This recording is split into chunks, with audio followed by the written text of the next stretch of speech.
incredible flavours, even better stories. One pour, 10 minutes, Aussie bourbon lovers sharing bourbon with Australia. Oh, wait, why don't we have a double? Oh, we got to pull at the same time. Okay, come on. 1, 2, 3. Yes! Yes. We are Wonderful. beside ourselves to be at Shively at Michter's with Dan McKee, Master Distiller, Andrea Wilson, Master of Maturation. Hi, everybody. Unbelievable to be here. Thanks so much for having us, and So excited. we've been for your hospitality. treated like absolute royalty. And what are we having? What are we tasting today? So first of all, you're here in September. September is Bourbon Heritage Month, which is a very exciting month for us. Lots of bourbon activations all over the state, celebrating great Kentucky bourbon and Kentucky rye. So today, what we've brought for you is our sour mash and our toasted sour mash. So we released toasted sour mash for September for Bourbon Heritage Month. So it's just becoming available, hopefully soon to be available in Australia after it makes its way. So Got a few miles to travel. yeah, a few miles. But so the toasted releases started with us in 2014. We were the first American whiskey company to do a toasted barrel finish product where the second barrel was toasted only, not charred. And so we were super excited to do that. And I want you all to taste this. But the first thing we're going to do is we're going to compare it to the sour mash. So when we first did these products, the idea was to do a toasted only barrel as a finish. And we started with the bourbon. We aged it for 5 to 7 years.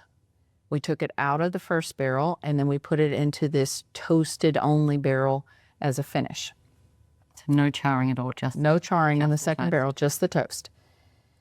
And this was at a time when people were exploring finishes with sherry cask and port cask and rum cask and all these different things, which were beautiful. But we just thought, gosh, we worked so hard to make our base whiskeys. We don't think we want to put it into a second barrel that's had another product in it. So we're just going to do the toasted only barrel because toasting allows you to extract so much flavor from the barrel. So the first release was toasted barrel finished bourbon. Then we did toasted barrel strength rye. Then in 2019, we did toasted sour mash as the third in the series so far. And so this will be the third release of toasted sour mash. But when we do them, we want to be able to identify the base product. Like the goal isn't to make the whiskey so different that it seems different than the base spirit. So we want to be able to compare them side by side and just see how the toasted barrel actually changes the profile of the base sour mash. So the sour mash and the toasted sour mash are 86 proof. Maybe Dan, you want to walk us through the tasting here? Yep, 86 proof or 43% ABV. So the Michter's small batch original sour mash whiskey. First of all, small batch for Michter's means it's a batch consisting of the equivalent of 20 full barrels, so truly small. Okay, so again, maintaining that high standard of consistent and high quality barrels. The original sour mash whiskey is that kind of in between a bourbon and rye. The 3 grains, the corn, the rye, the malted barley, are all below 51%, so it does not qualify to be a bourbon and rye. All right, some will say it comes in a little sweet and finishes like a rye. There's a nice elegance to it. It's a very rich and flavorful whiskey as well. So also, if you go namesake-wise, if you go back to the 1970s, 1980s, when Michter's was located in Schaefferstown, Pennsylvania, their #1 selling whiskey at that time was also called the original sour mash whiskey. Okay, as this is not that recipe, Willie Pratt, our first master distiller here in Kentucky for Michter's, it was his creation, but it followed the same kind of logic of the 3 grains being below 51%. Okay, as Willie would tell you, it was better. So, but that was amazing whiskey then. It's amazing now. We're very proud of it. So.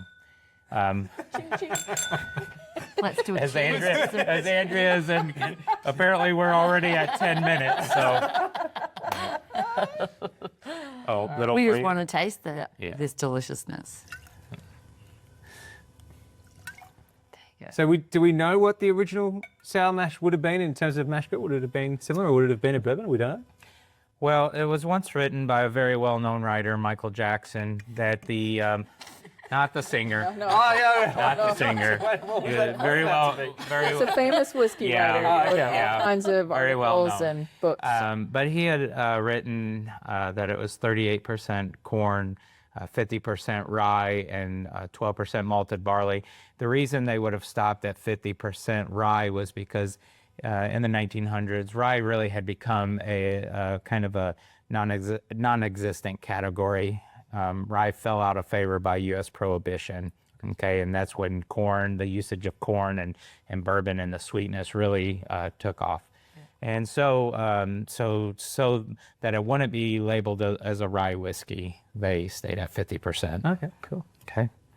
All right. So I'll love to hear what you think. So our US1 line, which consists of our US1 small batch Kentucky straight bourbon, our US1 single barrel Kentucky straight rye, the small batch original sour mash whiskey, and also our small batch unblended American whiskey. That's part of what we call our US1 line Core 4.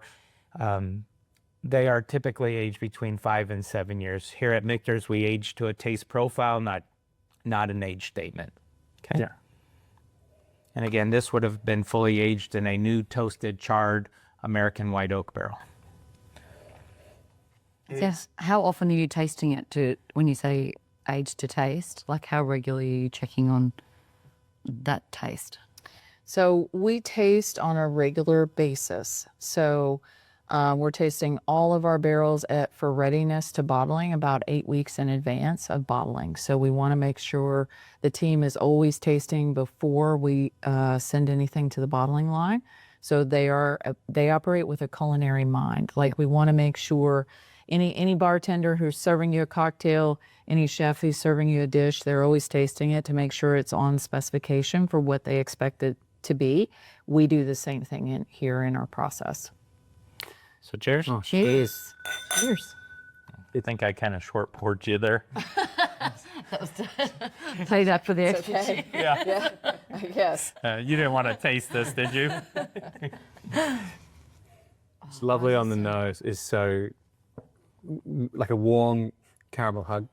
Warm caramel hug, yeah. I like it. I like it. I think it's very honey, but I think it's interesting too. For 43% ABV, I think it has a lot of depth and complexity and richness that you wouldn't necessarily expect for a lower strength. I think it showcases the fact that yes, strength does underpin flavor, but you don't have to have high strength to get flavor. Yeah. Like this has a lot of beautiful flavor. And I do love a high proof because often I'm going for flavor, but there's plenty of complexity and depth. There's lots in it. The US1 line completely demonstrates that you don't have to have high ABV to have flavor. Yeah. They're, as they are all above 40%, right?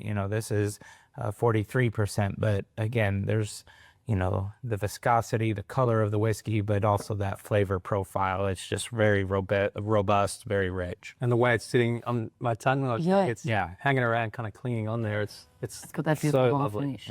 Yeah. I see Andrea's going to take over the pouring duties here. It's like a timing thing where Yeah. you were kind of struggling. Yeah, it wasn't going well. For the record, I would have poured you more, but we're on a budget here. Wow. You're full of yourself today, Dan. Full of yourself. So before Andrea really, discusses the toasted sour mash, again, this is always a great comparison of doing the original sour mash as kind of the base, and then doing the toasted barrel finish sour mash whiskey. As Andrea said, it's just amazing how much flavor extraction you can bring out from the barrel, from the wood staves when you're just doing toasting, as there's hundreds of different toast profiles. I think it's really interesting. So when we decided to do the toasted barrel finish product back in 2014, no one else was doing this because they were all, focused on finishes in different types of barrels, as I said earlier.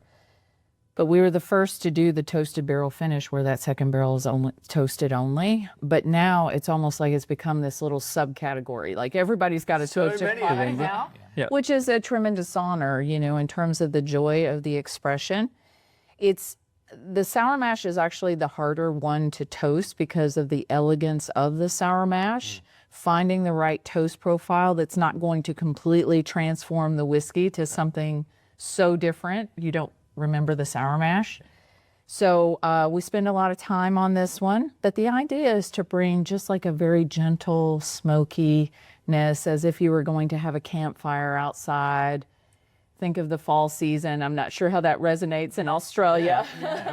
But, you know, I'm sure you have some cool nights where, you know, you might want to build a little fire and sort of that gentle smokiness and charred kind of experience, but also just rounding the edges, bringing a little more fruit to the front, I think is really gorgeous. So let's see how we go. Yeah, great.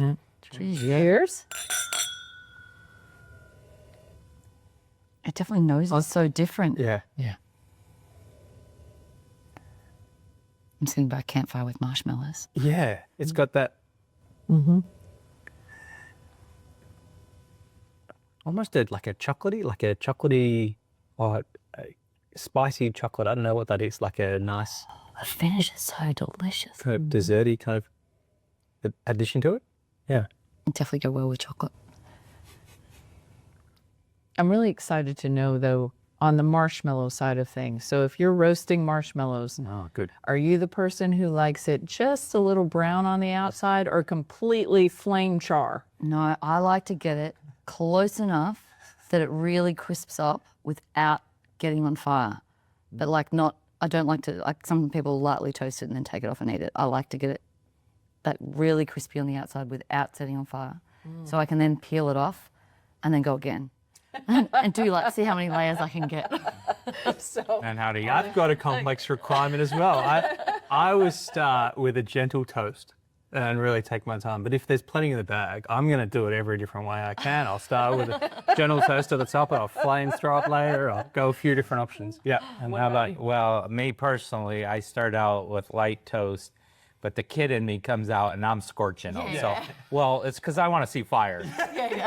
Because usually we're doing this, it's dark out. Yeah, so we go from, you know, and if you're making s'mores or something, I probably tend to have the lighter roast on the marshmallow. But at some point, because it's dark out, I want to see fire. So, yeah, and that's where we lead to. Yeah, I think I'm more with you, Helen. I mean, I do let it catch flame, but I immediately squelch it because I want that gooiness on the inside. That's what I'm after, is sort of that sort of toast / char / gooiness of the marshmallow. And I think that's what really resonates for me in this product, honestly.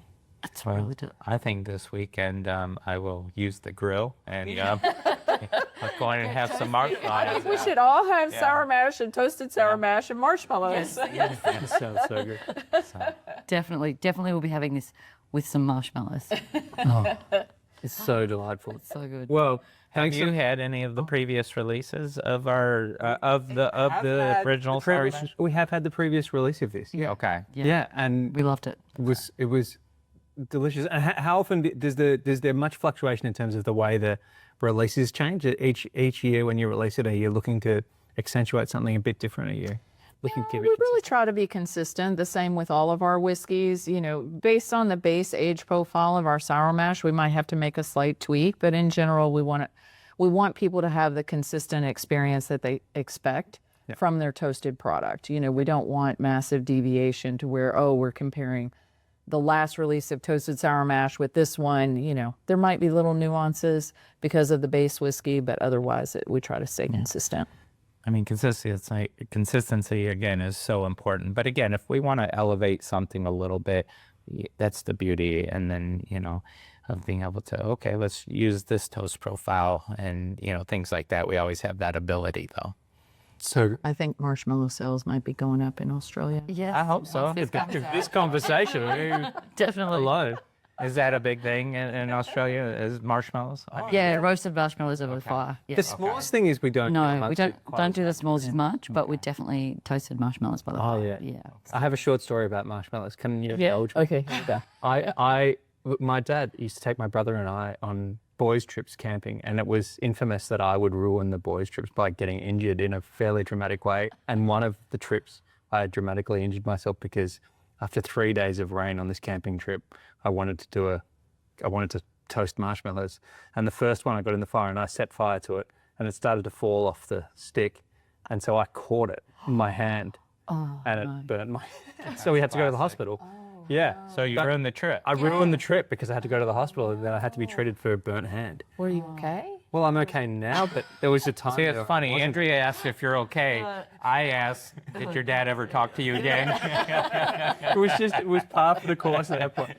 Your brother became the favorite right then. He already was. Oh, okay. Boisterous with cancer from that point forward. Well, at least for him. I think to make it up to your dad and your brother, you should get a bottle of this and take them and We take a tapping, toast the marshmallows, and relive that experience and enjoy without it. the burn hand. Yeah. Hey, Dad, remember when I ruined the trip? Yeah. I'm trying to make good for it now. Would you be up for that?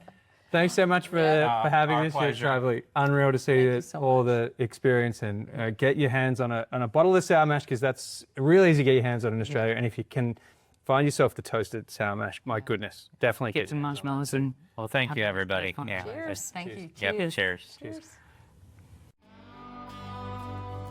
Thanks for listening. Make sure you're connected with us on TikTok, Instagram and YouTube, and stay connected with us by clicking subscribe on your favourite podcast app.